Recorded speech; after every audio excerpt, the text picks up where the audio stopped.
আবাস যোজনার ঘর নিয়ে অভিযোগের অন্ত নেই।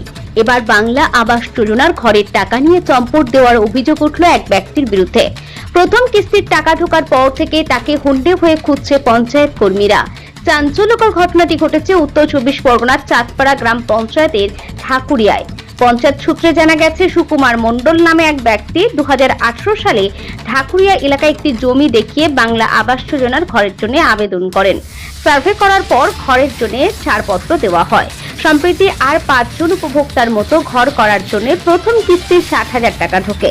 মাস 2 আগে ঘর তৈরির কাজ কতটা এগিয়েছে সংশ্লিষ্ট দপ্তরের আধিকারিকরা জমিতে গিয়ে কার্যত তাদের চক্ষু চরকার। যেমন জমি তেমনই পড়ে রয়েছে।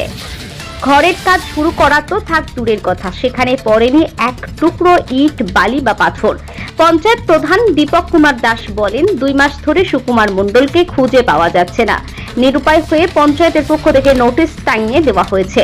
নির্দিষ্ট সময়ের মধ্যে দেখা না করলে তার বিরুদ্ধে আইনত ব্যবস্থা নেওয়া হবে। বিষয়টা যে ঢাকুরিয়াতে থাকতো, ওর আবাস প্লাস যোজনার যে লিস্ট প্রথম বেরোয় সেই লিস্টে প্রথমেই ওর নাম ছিল এবং ওর প্রথম যখন বাড়ি সার্ভে হয় তখনও বাড়ি ছিল, কোথায় ঘর করবে সেই জায়গার ছবিও দেখিয়েছে, তোলা হয়েছে এবং প্রথমেই ওর প্রথম কিস্তির 60,000 টাকা ওর অ্যাকাউন্টে ঢোকানো হয়েছে এবং ওরা নিজের থেকেই সমস্ত ডকুমেন্টস অ্যাকাউন্ট পঞ্চায়েত অফিসে জমা করেছিল। কিন্তু সেই টাকা অ্যাকাউন্টে ঢোকার পর থেকে তার সঙ্গে বহুবার যোগাযোগ করার চেষ্টা করা হয়েছে বিডিও অফিসের থেকে, আমাদের পঞ্চায়েতের তরফ থেকে, কিন্তু তার আর কোনো হদিশ আমরা পাচ্ছি না। এলাকার মানুষজনও তার কোনো খোঁজ দিতে পারছে না। তার যে মোবাইল নাম্বারটা আমাদের তখন দিয়েছিল সেই মোবাইল নাম্বারেও তার সঙ্গে কোনো যোগাযোগ করা যাচ্ছে না। বাধ্য হয়ে বিডিওর নির্দেশে আমরা গতকাল তার যে জায়গায় সে ঘর করবে বলে ছবি তুলেছিল সেই জায়গায় এলাকার মানুষজনকে নিয়ে আমরা একটা নোটিশ টানিয়েছি যে 15 দিনের মধ্যে যদি সে পঞ্চায়েতের সঙ্গে বা বিডিও অফিসে যোগাযোগ না করে তাহলে তার বিরুদ্ধে সরকারি নিয়মে যা ব্যবস্থা নেওয়ার প্রশাসন নেবে। এইভাবেই আমরা একটা নোটিশ গতকাল ঝুলিয়েছি। ওখানকার যিনি স্থানীয় জনপ্রতিনিধি রয়েছেন তার পাশের বুথে আরেকজন জনপ্রতিনিধি আছেন, তার সঙ্গে কোনো কারণে কাকতালীয়ভাবে গতকাল বা পরশুদিন দেখা হয়েছিল বলে তিনি দাবি করছেন এবং তিনি এই বিষয়টা যেহেতু সামনে এসছে তিনি জিজ্ঞেস করেছিলেন, তাকে বলা হয়েছিল কোনো এক অজ্ঞাত পরিচয় ব্যক্তি 20,000 টাকা যদি ঘর করে তাহলে সেই টাকা তাকে দিতে হবে, তাহলে সে ঘর করতে পারবে। ওটা চাপ দেওয়া হচ্ছে বলে তিনি ভয়তে পালিয়ে আছেন। না, তাহলে যদি এরকম যদি কোনো ঘটনা হয়েই থাকে তাহলে তো তার সবার আগে বিডিও বা পঞ্চায়েত প্রধান বা পুলিশ প্রশাসন, মানে টিভিতে তো সবসময় বলা হচ্ছে বা সরকারের পক্ষ থেকেও সবসময় বলা হচ্ছে যে এই আবাস প্লাসের ঘর নিয়ে যদি কোনো ব্যক্তি কারোর কাছ থেকে কোনো টাকা চেয়ে থাকে তাহলে সেই টাকা তার বিরুদ্ধে অভিযোগ জানানোর জন্য সমস্ত জায়গা আছে। কিন্তু ওনার কাছে কি বলেছে বা উনি যদি যোগাযোগ করে থাকে পাশের বুথের মেম্বারের সাথে তাহলে উনিও তো আমাদেরকে সেটা জানায়নি। জানানো উচিত ছিল পঞ্চায়েত অফিসে গিয়ে। সে যেহেতু গ্রাম পঞ্চায়েতের পাশের বুথেরই জনপ্রতিনিধি, তার অতি অবশ্যই তাকে নিয়ে পঞ্চায়েত অফিসে গিয়ে আমাদের সাথে বা বিডিও সাহেবের সাথে তার কথা বলা উচিত ছিল। কিন্তু আমরা নোটিশ দিয়েছি, যদি এই 15 দিনের মধ্যে সে দেখা না করে আমরা বিডিও সাহেবকে জানাবো, তার মতো সে ব্যবস্থা নেবে। তবে স্থানীয়দের দাবি, 2 বছর ধরে সুকুমার এলাকায় থাকছে না। 6 মাস আগে শেষবার তাকে জমিতে আসতে দেখা গিয়েছে। ছিল ওই তো সুকুমার মণ্ডল, ওনার শেষের যে বউ তাকে নিয়ে বাস করতো। এখন সুকুমার কোথায় সেটা তো সঠিক বলতে পারবো না। যে ওই চৌধুরী বাগানে ওই মন্টু আছে না, মন্টু বিশ্বাস পঞ্চায়েত, ওই মন্টু বিশ্বাসের বোনের বাড়ি থাকতো, ওখানেই থাকতো সারা এই 2 বছর ধরে ওখানেই আছে। 2 বছর ধরে এখানে নেই? না। ওখানে কি ভাড়া থাকে? ওখানে ভাড়াও থাকে না, তার মানে এমনি থাকতে দিয়েছে ওইখানে। ওই ওদের একটু হয় নাকি কিরকম আত্মীয় মতো ডাক, ওই নিজে আর কি এমনি ডাক খোঁজে, তাই। কিন্তু তাই ওদের বাড়ি পঞ্চায়েত থেকে বলা হচ্ছে সুকুমার আবাস যোজনার ঘরের টাকা পেয়েছেন এই জমি দেখিয়ে এখানে বাড়ি করবেন বলে, কিন্তু সে সুকুমার বাড়িও করেনি, তার খোঁজ পাওয়া যাচ্ছে না। আপনারা কিছু জানেন? কিন্তু উনি কোথায় এখন জানি না, শুনতাম যে উনি হকারি করছে। কত বছর ধরে দেখেন না আপনারা? কত বছর বলতে আমরা এখানে আসে তো। লাস্ট কবে দেখেছেন? আসে, কিন্তু লাস্ট দেখেছি অন্তত 6 মাস আগে। 6 মাসের পরে আর কোনো খোঁজ নেই? না, 6 মাসের পরে আর কোনো খোঁজ নাই। মানে উনি এসেছিল, এসে আমাদের এখানে আমাদের সাথে কথা বলে। স্থানীয় পঞ্চায়েত সদস্যের দাবি, তারা খোঁজ নিয়ে জানতে পেরেছে স্থানীয় এক ব্যক্তির ঘর করার জন্য 20,000 টাকা চেয়েছে, সেই কারণে তিনি ঘরের কাজে হাত দেয়নি। বিষয়টি সত্য মিথ্যা যাচাই করে দেখা হচ্ছে। অ্যাকচুয়ালি সমস্যাটা হচ্ছে কি, আমাদের সুকুমার মণ্ডল আমারই ওয়ার্ডের একজন স্থায়ী বাসিন্দা ছিলেন। বলছি, ঘরটা ভেঙে গেছে, সেই ব্যক্তি এখান থেকে অন্য স্তরে পাশের ওয়ার্ডে বসবাস করেন, ভাড়া থাকেন।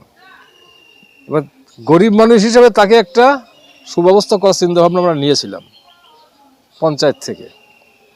যাক, পেয়েছেন। পাওয়ার পরে যে ওনার যেটুকু কর্তব্য, সেই কর্তব্যটুকু পালন করেননি। যেটা হচ্ছে, ওনার যে ঘর করার কথা, একটা টাইম থাকে, তো এই টাইমে ঘর করার সবাই কম বেশি করেছেন, ওনাকে বারবার বলা সত্ত্বেও উনি কিন্তু ঘর করেননি। কিন্তু মাঝে দিন টাকা পাওয়ার দিন 15 পরে থেকে ওনাকে আর পাওয়া যাচ্ছে না। আমাকে অঞ্চল থেকে বলেছিল যে সবাইকে একটু বলে দিন যারা তাড়াতাড়ি ঘরটা করতে পারে, তাহলে পরের কিস্তির টাকাটা সুবিধা হবে। কিন্তু ওনাকে আর খুঁজে পাই, ভগবান জানে। অনেকবার তাকে খোঁজা হয়েছে, খোঁজার পরও খুঁজে পাইনি। কিন্তু আমার পাশের বুথের যে মেম্বার সাহেব মন্টু বিশ্বাস, ওনার কাছে ভাই গতকালকে আমি জানতে পারলাম যে পরশুদিনকে নাকি ওনার সাথে দেখা হয়েছিল। কারণ ওনার দিদির বাড়িতে উনি থাকে, কিন্তু সন্ধান পেয়ে ভোর রাত্রে ওকে যে অ্যাটাক করেছে। করার পরে বলছে, আমি ব্যাংকের থেকে টাকা তুলিনি, ব্যাংকের টাকাটা এখনো তোলা হয়নি, আর যদি তুলি কাউকে 20,000 টাকা দিতে হবে। সেই কাউকে, ব্যক্তিটাকে, সেই ব্যক্তিটাই খুঁজে পাওয়া যাচ্ছে না। হ্যাঁ, দল বলতে ও আগের যে মেম্বার ছিলেন, প্রাক্তন মেম্বার, তার সঙ্গে টিএমসি, তার সঙ্গে চলাফেরা করতেন, সক্রিয় একজন কর্মী। এবার অ্যাকচুয়ালি আমি তো বিজেপির মেম্বার, কিন্তু আমাদের ভিতরে কিন্তু এই জিনিসটা নেই। কে বিজেপি, কে টিএমসি, কে সিপিএম, কে কংগ্রেস, আমরা কিন্তু একভাবেই চলার চেষ্টা করি সবাইকে নিয়ে।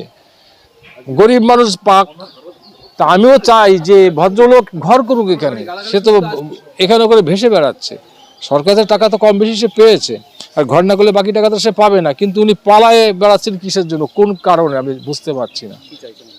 আমরা চাচ্ছি যে উনি এসে ঘরটা করুক। সমস্যা হলো, ওনার সঙ্গে যোগাযোগ করে আমরা নিয়েছি বা যোগাযোগ করেছি। সেখানে উনি বলছেন যে আমি যদি এই মুহূর্তে টাকাটা আমি নিই, তাহলে আমার কাউকে 20,000 টাকা দিতে হবে। আর কাকে দিতে হবে, কেন দিতে হবে, ওর নামটা উনি কিছু বলেননি। কিন্তু আমার যা ধারণা, উনি এই ভয়তেই হয়তো বা টাকাটা তুলছেন না, যে উনি পালিয়ে বেড়াচ্ছেন। না, উনি টিএমসি একজন অ্যাক্টিভ কর্মচারী। অ্যাকচুয়ালি দাদা, এটা টিএমসি, বিজেপি, সিপিএম কথা নয়।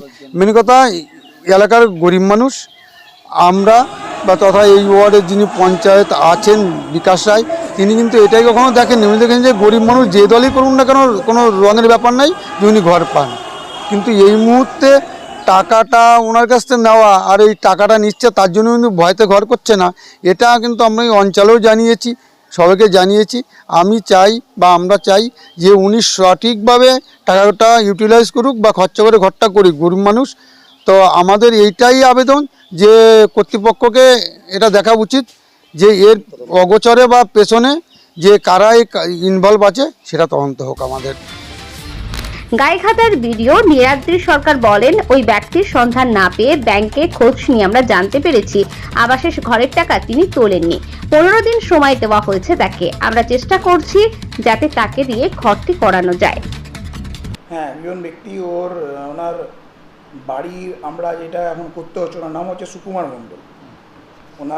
আমরা এখন তো বাড়ির সার্ভে করছি যে কতদূর কনস্ট্রাকশন করলো। এই সার্ভে করতে গিয়ে আমরা দেখলাম যে ওনাকে আমরা খুঁজে পাচ্ছি না। তো যেহেতু খুঁজে পাচ্ছি না এবং ওনার সঙ্গে যোগাযোগ করেও আমরা পাইনি, তাই গ্রাম পঞ্চায়েত থেকে নোটিশ করা হয়েছে যে ইমিডিয়েটলি বাড়িটাকে কমপ্লিট করার বিষয়ে, কাজ শুরু করার বিষয়ে ওনাকে এখন নোটিশ করা হয়েছে। এক্ষেত্রে যদি ওনাকে না পাওয়া যায়, কোনো ধরনের অন্য কোনো পরিকল্পনা বা কিছু আছে? আমরা এখন ওনাকে নোটিশ করেছি আপাতত, যেহেতু ওনাকে ফিজিক্যালি আমরা পাইনি, সেই জন্য ওখানে একটা লটকান করা হয়েছে। এর পরবর্তীকালে যদি এরপর উনি যদি রেসপন্ড না করেন, তাহলে ওনার বিরুদ্ধে আমরা অ্যাকশান নেব। টাকা সেটা রিকভারির কথা হোক, বা উনি যেহেতু এলিজেবল বেনিফিশিয়ারি, সেই জন্য আমরা রিকভারির বিষয়ে যাচ্ছি না। তাহলে আমরা এখন ওনাকে বুঝাবো যে পারসুয়েশনের মাধ্যমে ওনার বাড়ি কমপ্লিট করাবার চেষ্টা করব। টাকা অ্যালটমেন্টের পরে কোনোভাবে উনিও যোগাযোগ করেননি প্রশাসনের সঙ্গে? না, উনি টাকা পাওয়ার পরে ওনার টাকা এখনও ব্যাংকে অ্যাজ ইট ইজ আছে, টাকাটা উনি উঠানোনি, উইথড্র করেনি, কিন্তু টাকাটাও আছে এবং উনি এখানে আসছেনও না। এবারে বাকি আমরা দেখছি ওনার রিলেটিভদের সঙ্গে যোগাযোগ করার চেষ্টা করছি। যে জমিটা দেখিয়ে উনি ঘরটা আবেদন করেছিল সেই জমিটা কি ওনার না অন্য কারো জমি ছিল? না, ওইটা সম্বন্ধে আমাদের এখনও, যেহেতু এখন ইনকোয়ারি করছি, জেনারেলি কী হয়, বেনিফিশিয়ারি যে জমিটা দেখায় আমরা সেই জমিতেই কাজ করি। এর পরিবর্তে যদি কোনো কমপ্লেন আসে তাহলে সেখান থেকে শিফটিং করার অপশান আছে। ওইখান থেকে যদি কোনো সমস্যা হচ্ছে পাশের জমিতে তিনি যদি করতে চান সেটাও করতে পারেন। এখন জমির বিষয়ে আমরা বলতে পারবো না, জমিটা ওনার কি অন্য কারো আছে। একটা বিষয় যেটা জানা গেল যে ওখানে গিয়ে স্থানীয় জনপ্রতিনিধি যারা আছেন তাদের মুখ থেকে যে তারা বলছেন যে একজন যোগাযোগ করেছেন ওনার সাথে, উনি বলছেন যে মানে ওই ভদ্রলোক যার বাড়ি, যিনি এই টাকা সুকুমার মণ্ডল, ওনাকে নাকি কেউ বা কারা চাপ দিচ্ছে যে 20,000 টাকা দিতে হবে যদি বাড়ি করা হয়, এরকম কোনো তথ্য আপনাদের কাছে আছে? আমাদের জানা নেই এটা।